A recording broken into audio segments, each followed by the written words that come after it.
Welcome back to my channel. Today I want to talk about one of the most dreaded sights in Irish folklore, the Banshee.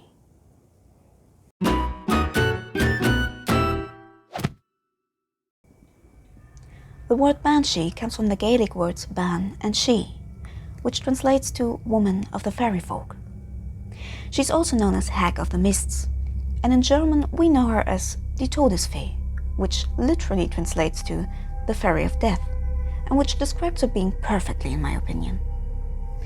She's one of the Fae, an omen of death, and she might be related to the Scottish Myuu, the washerwomen, for she too predicts that someone's about to die.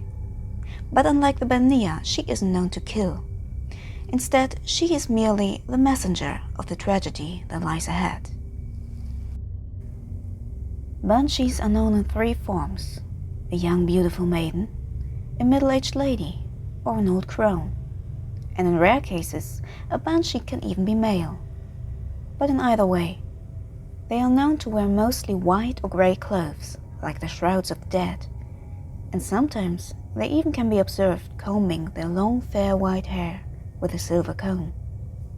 So if you ever find a silver comb, don't pick it up, for you might anger a banshee.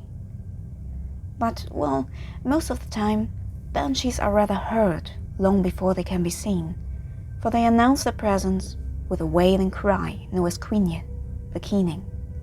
And in most stories, the scream of the banshee is so piercing that it can shatter glass, and those who hear the scream of the banshee know instantly that either themselves or one of their closest loved ones is doomed to die, and that there is nothing that can be done to prevent the death.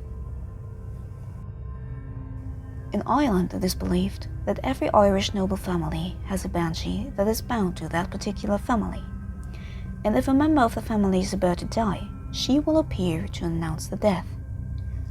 Those families include the O'Neills, the O'Briens, the O'Gradys, and a few more. And it is believed that if several banshees appear to announce a death, the person about to die must be very important, if not even holy. But where does the belief in banshees originate from? Well, it is believed that the myth comes from medieval times and is based on the so-called keeners. Keeners back then were often paid women who sang sad songs called cuine at a funeral or gravesite. In those times, it was said that the more people mourned at a funeral, the greater and more powerful the deceased person had to be. So it was common to pay for convincing mourners. And as you can imagine, this was a good job for some people, since if a keener was talented, families would pay very well to have them at the funeral of a loved one. And it was also common to believe that for members of powerful families, even the fairy women, the banshees, would come to mourn their death.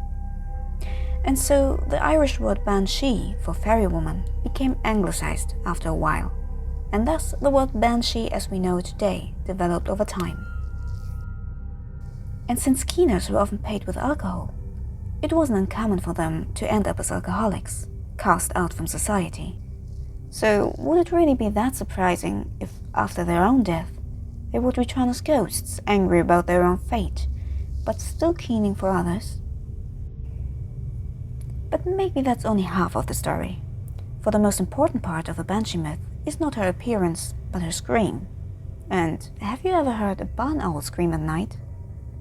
Well, the scream of a barn owl has an astounding resemblance to the blood-curdling scream you would expect of a banshee. Or maybe even the owl is just a banshee in disguise?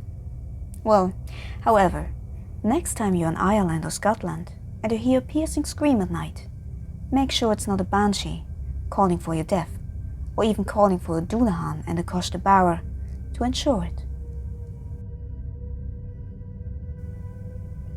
Thank you very much for listening. If you want to know more about Celtic folklore, or even another death omen of the Fae, the Dullahan, check out my other videos. And if you liked the video, please leave a thumbs up and subscribe to be notified when new videos are released.